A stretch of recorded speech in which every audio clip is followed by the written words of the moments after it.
아주 대단하신 분들과 함께 이 자리에 설 수 있게 돼서 너무나 영광으로 생각하고요. 저는 연구를 하는 사람이나 그건 아니에요. 저 역시 두 아이를 키우고 있는 엄마의 입장으로서 이 자리에 계신 많은 여성분들과 함께 어떻게 하면 우리가 일과 그리고 우리 가정을 함께 양립할 수 있는지에 대한 개인적인 고민도 있었고 또 많은 관심이 있으시기 때문에 그 방향으로 한번 이야기를 좀 나눠보는 시간을 가져보도록 하겠습니다. 그래서 오늘 제가 말씀드릴 주제는 일가정 양립의 길에 대한 이야기를 드리고요. 방금 저에 대해서 소개를 해주셨지만 요즘 소개 또 이렇게 하잖아요. 본캐는 강의하는 사람이고요. 부캐는 글 쓰는 사람입니다. 그래서 많은 분들과 소통하기 위해서 노력하는 사람이다라고 기억을 해주시면 좋을 것 같고요. 제가 결혼을 늦게 했어요. 그래서 중학교 2학년 아들과 고등학교 1학년 딸이 있어요. 그래서 아까 지금 교수님이 세대에 대한 이야기 해주셨는데요. 집에서도 세대 차이 엄청 느끼고 있습니다. 네, 그런 부분들이 있고요. 네, 사실 또 여성으로서 사회에서 일을 한다라는 거 쉽지 않은 부분들 분명히 있으시죠. 이 자리에 계신 많은 여성분들도 일을 하고 계신 분들이 굉장히 많을 거라고 생각이 드는데요. 어떻게 하면 우리가 일과 가정을 양립할 수 있을지에 대한 이야기 지금부터 본격적으로 한번 시작해 보도록 하겠습니다. 사실 일, 가정, 양립이라는 것은요. 개인이 일과 생활이 조화롭게 균형을 이루는 상태를 말하는 거잖아요. 그렇죠? 근데 사실 저희가 결혼하기 전에는 이게 가능할까요? 안 할까요? 네? 결혼하기 전에는 네? 가능해요? 안 해요? 그게 가능하잖아요. 그렇죠? 내가 일하는 거 일하고 내가 쉬고 싶은 거 쉴 수 있고 그 상황이 가능합니다. 근데 사실 결혼을 하고 출산을 했다. 이게 가능할까요? 네, 여기서는요. 결혼과 출산을 하는 상황에서는 그런 부분이 쉽지 않더라는 겁니다. 저는요. 두 아이를 키우는 엄마인데 40에 다시 일을 시작하게 됐어요. 경력단절이 6년 있었고요. 그 시기를 겪고 나서 다시 일을 해야겠다는 상황이 돼서 일을 시작하게 됐는데 6년 동안 집에서 쉬던 사람한테 강의를 주는 사람 아무도 없었어요. 네. 그런데 어렵게 저한테 강의를 의뢰를 해주시는 거예요. 어디서? 저 멀리 목포에서. 네. 서울에서 가면 4시간 강의 가야 되고요. 강의 2시간이었고요. 오는 데 4시간. 왕복 8시간을 가야 돼요. 갈까요 말까요? 가야죠. 어떻게 잡기겠는데 그렇죠? 갔습니다. 가서 4시에 강의가 있었어요. 4시부터 6시까지 강의를 하고요. 이제 오는데 집에 몇 살 아이가 있었냐면 그때 당시 8살, 6살 아이가 둘 아이가 있습니다. 금요일이었어요. 그런데 남편이 그날따라 어떻게 온다고요? 늦게 와요. 뭐가 있다고 했을까요? 그날따라 회식이래요. 그렇죠? 근데 나는 지금 마음이 급해 죽겠는데 남편은 회식이라고 늦게 온다는 거죠. 강의 6시에 끝나니까 강사님 식사하고 가세요라고 하는데 지금 식사가 문제가 아니에요. 집에 두 아이가 기다리고 있잖아요. 불이 나게 오는데 금요일이다 보니까 서울로 올라오는 그 길에 차가 너무 막히는 거예요. 집에 도착하니까 몇 시에? 10시가 다 됐어요. 예, 딱 들어갔더니 아이들이 이렇게 예, 편지를 써놨어요. 머리맡에. 뭐라고요? 엄마 아빠 우리 먼저 자. 도연이랑 애니메이션 보고 체스 2판 하고 자. 우리 안 울었어. 그러니까 걱정하지 말아요. 사랑해요. 엄마 아빠 사랑해요. 이걸 8살짜리 딸이 써놓고 이제 자고 있는 거예요. 예. 근데 어떻게 하고 있어요? 예, 왜 끌어안고 있었을까요? 불안하고. 맞아요. 무서웠던 것 같아요. 제가 이 상황을 딱 봤을 때 어떤 생각부터 들었을까요? 네? 어떤 생각 들었을까요? 와, 애들 다 키웠어 이제. 나 이제 일할 수 있어. 이제 걱정 안 해도 돼. 이런 생각 했을까요? 아니에요. 맞아요. 이거 보는 순간 눈물이 막 흐르는 거예요. 내가 미쳤지. 무슨 일을 하겠다고 왕복 8시간을 걸려서 거기까지 갔어. 무슨 부귀 영화를 누리겠다고 얼마를 벌겠다고 이 생각이 딱 드는 거예요. 그러면서 한없이 눈물이 막 흐르더라고요. 그렇죠? 근데 한참 울고 나서 딱 봤더니 애들이 뭐라고 해요? 엄마 우리 안 울었어. 우리 걱정하지 말아요. 이걸 써놓은 거예요. 아이들은 엄마가 하는 일에 대해서 인정해도 주고 있는데 정작 일을 하는 엄마인 나는 내 일을 해도 그만 안 해도 그만 하면 욕심내는 사람처럼 왠지 죄책감을 느끼면서 이걸 바라보고 있다는 걸 그때 알게 됐어요. 그렇죠? 많은 여성들이 저와 같은 상황 아닐까요? 자, 그래서 뭐냐면 OECD 주요 국가 중에서요. 여성 경제활동 참가율을 조사했습니다. 우리나라는요.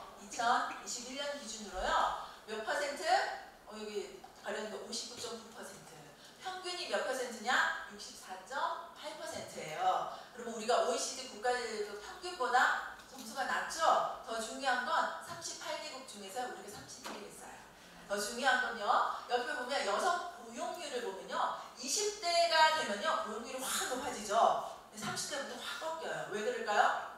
예, 결혼하고 출산하는 거죠. 몇 세부터 또 올라가요? 40대부터 올라가요. 전형적인 M자형을 보여주더라. 이것만 봐도 뭐냐? 결혼, 출산이 여성의 경제활동의 장애물이 되고 있다는 건 지극히 자연스럽고 어떻게 보면 그런 현상이다. 저 역시 그런 부분들을 겪었고요. 그래서 오늘 일가정 양립에 대한 이야기를 해야 하는 이유는 이런 부분들을 우리가 잘 해결할 수 있어야 많은 여성들이 갖고 있는 우리 이보경 교수님 말씀하셨잖아요. 여성의 강점들 활용하는 것들이 되게 필요하다. 이 시대가 왔다라고 하는데 그런 걸 활용하기 위해서는 많은 부분들이 해결돼야 할 부분들도 있더라는 거죠. 그래서 첫 번째가 뭐냐면 현실성 있는 국가 정책과 제도가 마련이 되어야 한다. 네, 그 부분을 말씀을 드리고 싶습니다. 사실 일가정 양립 정책이라는 것은요. 근로자가 직장 생활도 하고 임신, 출산, 육아를 포함한 직장 생활을 병행할 수 있도록 도와주는 제도가 일가정 양립 정책이잖아요. 그렇죠? 근데 그래서 우리나라에서는 이렇게 다양한 정책들이 지금 사실 이루어지고 있습니다. 네. 그래서 많은 어떻게 보면은 과거에는 이런 거 없었어요. 그렇죠? 제가 아이를 낳았을 때만 해도 이렇게 많은 제도들이 사실 쉽지 않았기 때문에 아이를 놓고 저희는 입사했을 때 저 면접 볼 때 뭐라고 했냐면 언제 결혼할 거냐? 아이는 언제 낳을 거냐? 이런 이야기 아주 보편적으로 이야기했던 시대였잖아요. 그렇죠? 근데 지금 같은 경우에는 어떻게 보면 과거에 비해서는 굉장히 많은 부분들이 달라져서 요즘 같은 경우에는 애 키울만 하지? 라는 이야기도 많이 하시더라는 거예요. 그런데 그럼에도 불구하고 또 한쪽에서는 출산 전후 휴가 제도라든지 육아휴직 급여에 대한 이런 제도들은 어떤 사람이 받을 수 있냐? 직장에서 고용보험이 가입되어 있는 그런 근로자들만 이런 제도들을 활용할 수 있게 되더라라는 거죠. 그죠? 근데 2022년 통계로 보는 남녀의 삶이라는 자료를 보면요. 여성 임금 노동자 10명 중에서 5명은 어떻게? 정규직이 아니라 비정규직인 경우들이 많더라는 거예요. 비정규직이라는 건 뭘까요? 이런 고용보험에 가입이 되어 있지 않은 여성들도 굉장히 많다라는 거죠. 그러면 우리 상황에서 어떻게 보면 이런 제도가 아주 과거에 비해서 좋은 제도가 있음에도 불구하고 비정규직의 고용보험에 가입되지 않았다는 이유만으로 어떻게 될까요? 이런 보호를 받지 못하는 현상들이 지금 일어나고 있더라는 거죠. 어떻게 보면 우리가 알지 못하는 사각지대에 놓여있는 여성들도 굉장히 많다는 게 첫 번째고요. 그래서 제도의 사각지대에 놓인 여성들을 위한 제도 개편이 일어나야 하지 않을까라는 생각들을 또 가져봅니다. 또 한 가지는요. 2019년에 어떤 조사를 해봤냐면 생활시간 지수라는 걸 조사를 해봤어요. 그러니까 여성들이 평일날 얼마만큼 가사노동의 시간을 투여하고 있냐. 어떠세요? 이 자리에 계신 분들은 하루에 가사노동하는 시간 어느 정도 되세요? 몇 시간 정도 되세요? 맞아요. 예.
괜찮게 입고 오지 않았어요?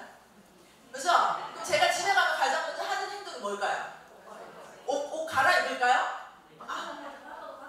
그렇죠. 밥솥부터 하게 되어서 그렇죠. 오늘은 이렇게 입고 왔지만 저 역시 집에 들어가자마자 가장 먼저 확인하는 게 밥솥에 밥 있어? 이거부터 본단 말이에요. 그죠? 그래서 현실적으로 우리가 일가족 양립을 하기 위해서는요, 여성이 가사노동 시간을 줄일 수 있는 제도가 만들어지지 않으면 이건 사실 쉽지 않은 부분들이 분명히 있다라는 겁니다. 어쩌면 육아휴직을 하는데 휴직 일자를 늘려준다? 이게 근본적인 해결 문제가 아니라는 거예요. 그렇죠? 예. 며칠 더 늘려준다고 해서 이게 해결되느냐? 그건 아니라는 거예요. 물론 좋은 부분도 있지만 그게 근본적인 해결이 아니라는 거예요. 그리고 또 단순하게 가사노동을 할 수 있게끔 편리한 아니면은 그런 제도들을 만들어준다라는 건 어떻게 보면 여성한테 너 회사 일도 잘해.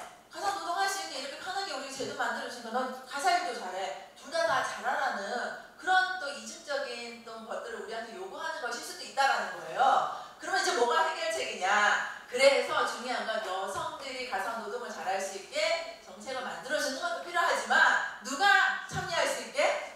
남성들이 참여할 수 있게. 왜냐하면 회사에 육아휴직 내려고 하면 눈치 보여서 못 내는데 어떻게 내요? 그렇죠? 그러면 남성들이 육아휴직을 할 수 있게끔 제도화 시켜주는, 지금도 하고 있지만 그걸 좀 더 다양한 방식으로 할 수 있는 여러 가지 제도들이 만들어져야 하는 게 또 필요하지 않나 하는 게 첫 번째입니다. 그래서 우리가 일가족 양립을 하기 위해서 첫 번째 중요한 건요, 국가가 현실성 있는 정책과 제도를 마련해 주십사. 오늘 이 자리에 계신 강의자분들 많으시니까 그 부분에 대해서 고민하고 계시겠지만 한 번 더 부탁드립니다라는 말씀드리고요. 두 번째는 가정을 지킬 수 있는 직장 문화가 형성되어야 한다. 사실 육아휴직 제도 있잖아요. 있는데 왜 못 쓰냐? 왜 해주지 못하냐? 이렇게 말씀하시는데요. 못 쓰는 이유가 있더라는 거예요. 첫 번째 뭘까요? 내려고 하니까 누구 눈치 보여요? 같이 근무하는 직원들 중에서 육아휴직 내? 저 사람 빠지면 저 사람 일 누가 해? 이렇게 되는 거잖아요. 그렇죠? 그러니까 왠지 내려고 하면 눈치 보여서 못 낸다는 거예요. 남성분이 육아휴직을 내려고 딱 갔더니 상사가 뭐라 그래요? 마음 떴어? 이제 직장생활 이제 마음 이제 없나 보지? 뭐 이런 식으로 이야기를 한다는 거죠. 아니 육아휴직 내려면 아내가 내야지 왜 나한테 내네? 뭐 이런 이야기를 툭 던진다는 거죠. 자, 그런 이야기 듣고서 용감하게 저는 내야 되겠습니다 라고 내는 사람이 과연 몇 명이냐는 거죠. 그래서 어떻게 보면 주변 사람들의 눈치 혹은 내가 육아휴직을 마치고 복직에 있을 때 업무적으로 제대로 된 업무 평가를 받지 못한다는 영향력이 있지 않을까 하는 생각들이 되게 많아지더라. 그래서 직장 분위기상 사용이 어려운 게 현실적인 이유라는 거예요. 두 번째는 뭘까요? 우리는 내고 싶은데요, 우리 회사는 그게 안 된대요. 사업주가 이런 제도가 있어서 못 쓰게 하는 경우도 많다는 거죠. 세 번째는 뭐냐면 내고 싶은데 육아휴직하면 어때요? 급여가 줄어들잖아요. 현실적으로 애도 생겼는데 지금 돈 쓸 일이 어마무시하게 많아졌는데 육아휴직하면 이게 급여가 작아지니까 이거 사실 쉽지 않다라고 이야기를 한다라는 거죠. 그렇죠? 그래서 어떻게 보면 육아휴직 제도가 있음에도 불구하고 마지막에 수입의 감소에 대한 부분은 우리가 어떻게 할 수 없다 하더라도 일단 내려고 했는데 눈치를 준다거나 아니면 회사에서 못 쓰게 한다거나 이런 분위기가 달라져야 하지 않나 하는 생각이 듭니다. 그렇죠? 그래야 잘 만들어진 정책이 있다 하더라도 실질적으로 사용할 수 없게 한다면 전혀 개인에게는 오는 효과가 없다라는 거죠. 그렇죠? 그래서 조직 내에서 이렇게 육아휴직을 사용할 수 있는 조직의 분위기를 만들어주는 게 되게 중요하고 개개인의 인식도 되게 중요하더라라는 거죠. 그렇죠? 예. 또 한 가지는 육아휴직을 사용하는 데 있어서 제가 이제 강의를 하는 그 내용 중에서 어떤 내용이 있냐면, 육아휴직 하는 분들이 이제 육아휴직을 딱 내는 거예요. 근데 마치고 오신 복직자한테 제가 강의를 하거든요. 그래서 근데 사실 육아휴직을 하는 공통된 중요한 목적은 왜 하는 거예요? 내가 회사 일 안 하고 집에 가서 애들 잘 키우는 연습하고 내가 회사 다닐 때 못했던 자기 개발을 언제 하는 거예요? 육아휴직 할 때 하는 거잖아요. 그죠? 근데 사실 이런 정보나 어떤 여러 가지 내용들이 없으면 육아휴직하고 나면 어때요? 회사 안 가는 게 편한 거야. 그래서 그냥 휴식하고 오는 경우도 되게 많은 거예요. 근데 육아휴식하는 그 기간이 어마무시하게 중요한데도 불구하고 내가 어떤 준비를 해야 하는지 모르기 때문에 못하는 경우들이 있더라는 거죠. 그럼 회사에서 어떻게 해줘야 될까요? 육아휴직하는 대상자들에게 뭘 해줘야 될까요? 그들이 제대로 육아휴식을 할 수 있도록 사전에 교육을 시켜주는 것도 되게 중요하다는 거죠. 아이를 어떻게 케어할 것이냐, 그죠? 어떻게 부부와의 대화를 할 것이냐, 자기 성장을 위해서 어떤 계획을 세울 것이냐, 복직하기 전에 무슨 준비를 할 것이냐, 이런 것들을 교육해주는 것도 되게 중요하더라.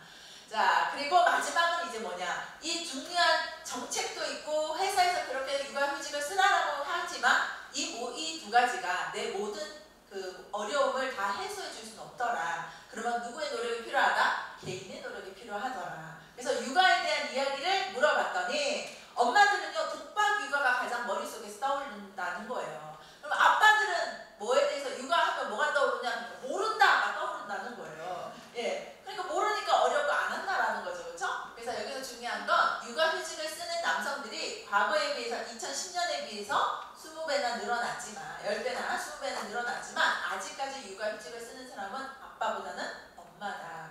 그리고 재미있는 건요, 요즘 사회적으로 뭘 많이 이야기해요? 아빠 효과에 대해서 이야기하죠. 책도 아빠가 읽어주는 게 더 좋다. 그러니까 아빠가 관심을 가지면 성적이 올라간다. 이런 거 많이 발표하는데 여기서 중요한 건요, 아빠의 효과 때문에 우리가 아빠가 육아에 참여해야 한다는 게 아니라는 거예요. 중요한 건 뭘까요? 엄마 아빠가 공통되게 부부의 몫이기 때문에 두 사람이 함께 하는 건 당연한 건데 지금 누구한테 가 있는 거예요? 여성한테 이 균형점이 기울어져 있다라는 거죠. 그러면 어떻게 되냐? 상호 전환이 필수죠. 도와준다라는 생각하면 안 된다는 거죠. 당연히 같이 해야 된다라는 생각을 해야 된다. 그래서 가사나 육아 분담의 갈등이 오는 건요, 왜 안 해주냐는 거고요. 나는 도와주는데 왜 그걸 몰라주냐 그거예요. 그렇죠? 육체적인 어려움도 있지만 정신적인 스트레스가 더 크다라는 것 때문에 그런 거죠. 그럼 어떻게 해야 되냐? 역할 분담을 하는 거예요. 그죠? 왜냐하면 회사에서도 업무를 할 때 누구는 뭐 하고 누구는 뭐 하고 역할 분담이 되어 있기 때문에 그냥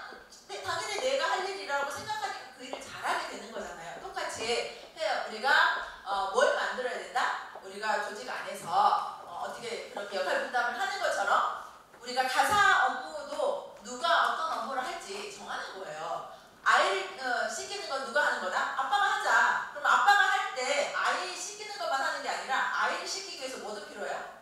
샴푸도 필요하죠. 그럼 어떤 샴푸를 쓸까? 이것도 결정하고, 그 다음 보습제 발라줘야 되는데 어떤 게 아이한테 좋은가? 이것도 알아보고 전반적인 부분들을 아빠가 그냥 책임지고 다 맞출 수 있겠고 정보를 주는 것들이 필요하다. 그래서 역할을 분담하기 위한 노력들을 하는 게 되게 중요하다라는 말씀을 드리고요. 두 번째는 가사 시스템을 만드는 게 필요하다. 예, 왜냐면 어차피 이건 누군가는 해야 돼요. 남편이 안 해줘서 싫다? 이건 여자가 해야 될 일이다. 이게 아니라는 거죠. 어차피 할 거라면 우리가 내 몸으로 해야 한다는 생각을 빨리 버려야 한다. 예전처럼 엄마가 해주는 따끈따끈한 밥이 아이한테 사랑을 주는 밥이다. 아니에요. 엄마가 돌려주는 햇반도 사랑이 담긴 햇반일 수 있다라는 거예요. 그렇죠? 근데 그 생각을 못하면 어떻게 돼요? 내가 따끈따끈한 밥을 못 해주는 엄마는 사랑을 못 주는 엄마라고 생각하니까 죄책감을 가지는 거라는 거예요.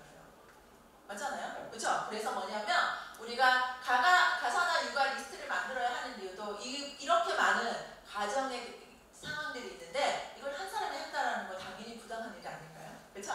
그리고 그래서 함께 나누고 해보고 수정하면서 보완하면서 집안 안에서 역할 분담을 하는 게 되게 중요하다. 그래서 요즘은요, 예전에는 3대 가전이라고 했죠. 뭐예요?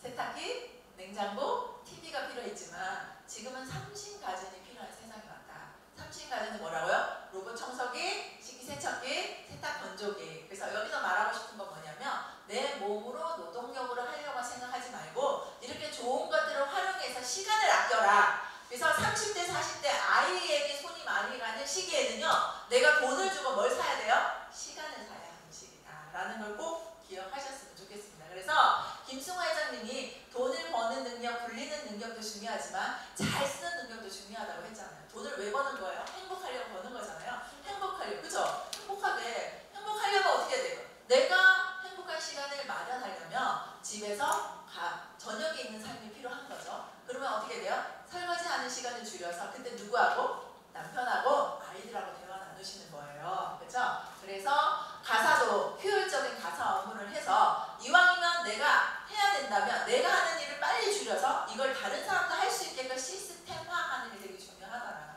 그래서 저 같은 경우에는 일주일 식단을 한번 만들어 보기도 하고요. 시간이 남은 하루를 잡아서 일주일치 음식을 만드는 거예요. 그래서 애호박을 된장찌개 끓일 집에 된장찌개 끓일 때마다 그 야채를 써는 게 아니라 야채를 다 썰어서 뭘 만들어놔요? 된장찌개 밀키트를 만들어 놓는 거죠, 집에. 그래서 내가 없더라도, 제가 없더라도 누가 꺼내요?